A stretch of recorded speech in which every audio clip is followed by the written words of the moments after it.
కాత్యాయని మహామాయే భవానీ భువనేశ్వరి సంసారసాగరే మగ్నం మాముద్దర కృపామయే బ్రహ్మ విష్ణు శివారాధ్యే ప్రసాదం జగదంబికే మనోభిలషితం దేవి వరం దేహి నమోస్తుతే. శ్రీదేవి నవరాత్రి వ్రతంలో గురురూపిణి అయినటువంటి అమ్మవారే హిమవంతుడికి దేవి వ్రతాలను ఉపదేశిస్తుంది, పూజలను కూడా ఉపదేశిస్తుంది. వాటిని మనం కూడా ఉపదేశంగా గ్రహిస్తాం. వ్యాస మహర్షి జనమేజయుడితో, ఓ జనమేజయ, ఇక నేను నీకు స్త్రీలు పురుషులు ఆచరించవలసిన దేవీ వ్రతాల గురించి చెబుతున్నాను విను. అనంత తృతీయం, రస కళ్యాణిని, ఆర్ద్ర నందకరం అని 3 ప్రధాన వ్రతాలున్నాయి. అలాగే శుక్రవార వ్రతం, కృష్ణ చతుర్దశి వ్రతం, భౌమవార వ్రతం, ప్రదోష వ్రతం అనేవి కూడా ముఖ్యమైన వ్రతాలే. ప్రదోష వేళలో అంటే సాయం సంధ్యా సమయంలో శివుడు పార్వతితో కలిసి ఆనంద నృత్యం చేస్తాడు. అప్పుడు దేవీ వ్రతం కనుక చేస్తే విశేష ఫలం దక్కుతుంది. ఈ వ్రతాన్ని రోజంతా ఉపవాసం ఉండి చేయాలి. సోమవార వ్రతమని ఒకటి ఉంది, అదంటే నాకెంతో ఇష్టం. ఈ వ్రతం చేసేటప్పుడు పగలంతా ఉపవాసం ఉండి రాత్రిపూట భోజనం చేయాలి. ఇక వసంత నవరాత్రులు, శరన్నవరాత్రుల గురించి చెప్పనక్కర్లేదు. అవి అంటే నాకెంతో ఇష్టం. ఈ 2 రకాల నవరాత్రులు చేసిన వారు ఈ నా సాయుధ్యాన్ని పొంది అనంతమైన సౌఖ్యాలు అనుభవిస్తారు. ఇక డోలోత్సవము, రథోత్సవము మొదలైన ఉత్సవాలన్నీ చేయాలి. సువాసిని పూజ చేయాలి, కుమారి పూజ చేయాలి, బ్రహ్మచారులను పూజించాలి. వారందరిలోనూ నేను ఉన్నానని తెలుసుకొని పూజించాలి. నా పూజలో అయ్యో ధనం ఖర్చు అయిపోతుందేమో అనే పిసినారితనం ఉండకూడదు. ప్రతి సంవత్సరం ఈ ఉత్సవాలను జరిపిస్తూ నన్ను పూజించేవారు నాకెంతో ప్రియులవుతారు. ఓ హిమవంత, నాకు ఏవైతే ఇష్టమై ఉన్నాయో వాటన్నిటినూ నేను చెప్పేశాను. వాటిని భక్తి శ్రద్ధలతో ఆచరిస్తే నేను ప్రసన్నురాలని అవుతాను. ఇది రహస్యమైన విషయం కనుక దీనిని శిష్యుడు కాని వాడికి చెప్పకు, భక్తుడు కాని వాడికి చెప్పకు. నా విశ్వరూపాన్నే మనస్సులో దర్శించు, నా నామాన్నే జపించు, ధ్యానించు, అనన్య భక్తితో నన్ను ఆశ్రయించు. యజ్ఞాలు చెయ్యి, తపస్సు చెయ్యి, దాన ధర్మాలు చెయ్యి, అహంకారము మమకారాలను జయించు. నన్ను సంతోషపెట్టి భవబంధాలను తొలగించుకొని మోక్షం పొందు. మత్పరాయే మదాసక్త చిత్తా భక్త వరామతాః ప్రతిజానే భవాదస్మాత్ ఉద్ధారామ్య చిరేణతు. నాయందే తమ చిత్తాన్ని నిలిపి, నాయందే తమ ప్రాణాలు నిలుపుకొని ఉన్న నా భక్తులు ఎవరైతే ఉంటారో వారిని నేను తప్పకుండా ఈ ఘోరమైన సంసారం నుండి వెంటనే ఉద్ధరిస్తాను. నా భక్తులను నేను గుర్తుపెట్టుకుంటాను. వారిని ఉద్ధరించటంలో ఏ కొంచెమో ఆలస్యం చెయ్యను. నేను కర్మలో కూడి ఉన్న ధ్యానానికి, భక్తితో కూడి ఉన్న జ్ఞానానికి మాత్రమే తేలికగా దొరుకుతాను. వీటిని విడిచి కేవలం కర్మ ఒకటే చేస్తే నేను దొరకను. భక్తి ధ్యానాలు గల జ్ఞానులే నన్ను చూస్తారు. వాటిని విడిచిపెట్టి కేవలం కర్మ చేసేవారు నన్ను చూడలేరు. అందుచేత చేసే కర్మలో భక్తి ఉండాలి, ధర్మం ఉండాలి.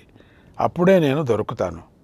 ధర్మంగా ఉండటం వల్ల భక్తి పుడుతుంది, భక్తి వల్ల జ్ఞానము లభిస్తుంది. వేదశాస్త్రాల ద్వారా తెలుసుకున్నదే ధర్మం అవుతుంది. దానినే ఆచరించాలి. నేను సర్వజ్ఞురాలిని, సర్వశక్తిమంతురాలిని. నా నుంచే వేదం పుట్టింది. అందుచేత నాకు అజ్ఞానం లేదు. కనుక నా నుంచి పుట్టిన వేదం అందరికీ ప్రియమై ఉంది. ఇందులో ఏమాత్రమూ సందేహించవలసిన పని లేదు. నా ఆజ్ఞయే వేదము. దీన్ని మానవులెవరూ తిరస్కరించటానికి వీల్లేదు, అతిక్రమించి నడుచుకోవటానికి వీల్లేదు. యదా యదా హి ధర్మస్య గ్లానిర్భవతి భూధర అభ్యుత్థానమధర్మస్య తదా వేషాన్ బిభర్మ్యహం. ధర్మానికి హాని కలిగి అధర్మం బాగా పెరిగిపోయినప్పుడల్లా నేను ఆయా అవతారాలు ధరించి అవతరిస్తూ ఉంటాను. వేదధర్మాన్ని ఆచరించని వారిని, అవమానించని వారిని శిక్షించటం కోసమే నేను నరకాలను సృష్టిస్తాను. వాటి పేరు వింటే భయం కలిగే విధంగా వాటిని సృష్టి చేస్తాను. వేదధర్మ ప్రకారంగా నడుచుకుంటేనే పరబ్రహ్మ సాక్షాత్కారం అవుతుంది. హృదయంలో పూజించే యోగ్యత, అధికారం కలగనంత వరకు నన్ను బాహ్యంగానే పూజించాలి. సిద్ధి కలిగిన తరువాత అంతఃపుర పూజనే చేసుకోవచ్చు. నన్ను బాహ్యంగా ఇలా పూజించాలి. తెల్లవారుజామునే లేచి శిరస్సు యందు పద్మం ఉన్నట్లుగా భావించి స్మరించాలి. ఆ పద్మంలో గురుమూర్తిని ధ్యానించాలి. ఆ తర్వాత కుండలినీ దేవిని ఈ శ్లోకంతో ధ్యానించాలి.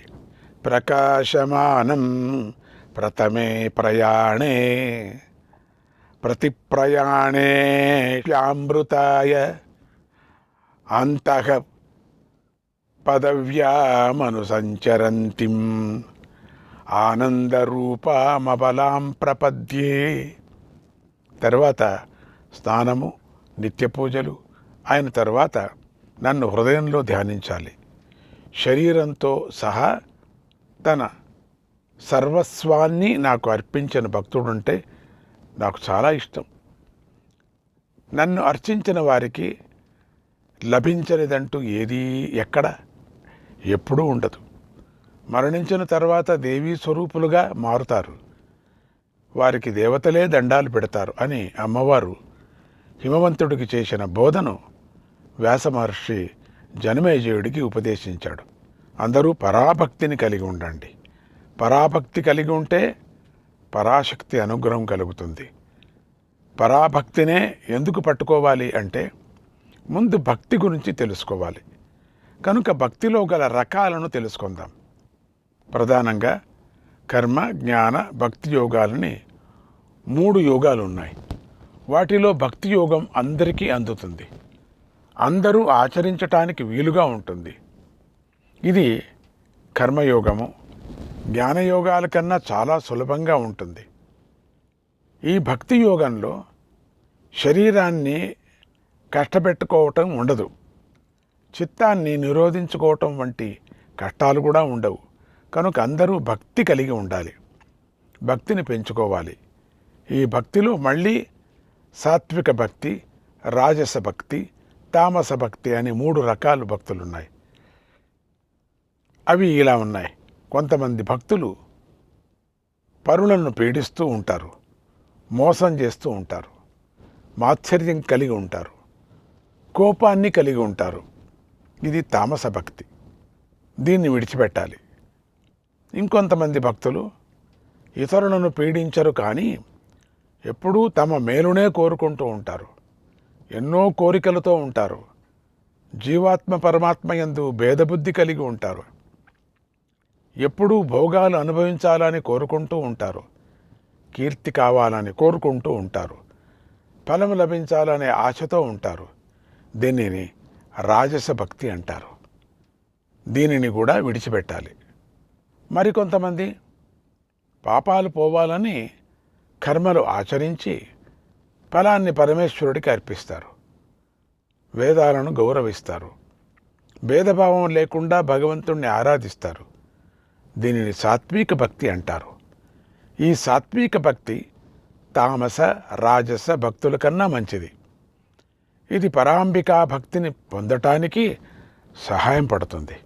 మిగతా 2 భక్తులు పనికిరావు.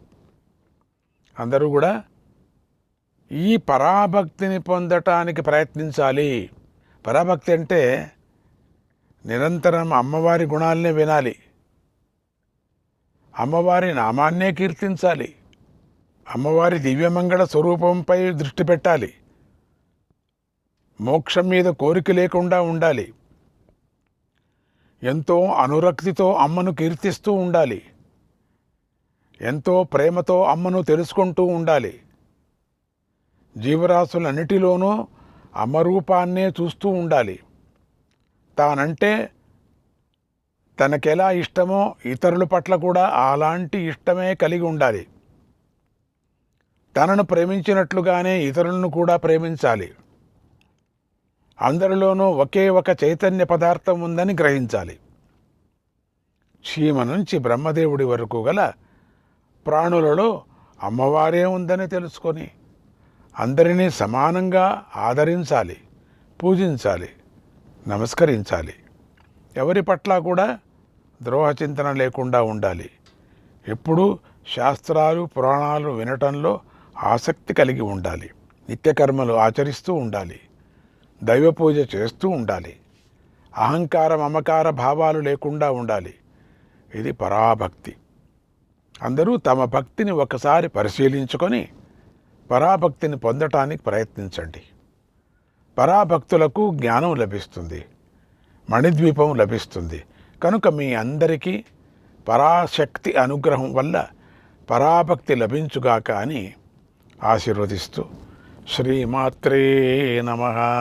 త్రిపురాభాసుర సిద్ధంబ సమపతు శ్రీ త్రిపురాభాసుర సిద్ధంబ సమపతు శ్రీ త్రిపురాభాసుర సిద్ధంబ సమపతు.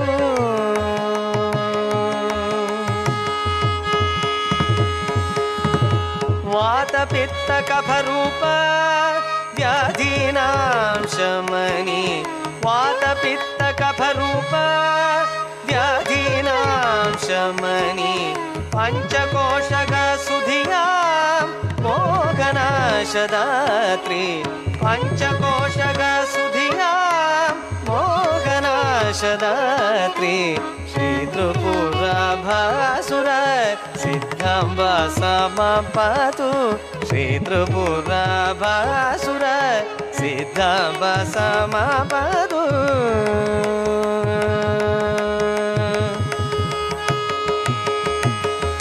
యానాంనాం సాహస్రైః సుకీర్తికా నిచయైర్వ యానాంనాం సాహస్రైః సుకీర్తికా నిచయైర్వ వశిని వాగ్దేవీభిర్నితాంత సంస్తుతతత్వ వశిని వాగ్దేవీభిర్నితాంత సంస్తుతతత్వ అష్టకోణగ శివగ हास्यरसे रसिक अष्टकोणग शिवग हास्यरसे रसिक रहो योगिनी विनुता वाघारां दिशतु रहो योगिनी विनुता वाघारां दिशतु श्री त्रिपुराभासुर सिद्धांब समपतु श्री त्रिपुराभासुर सिद्धांब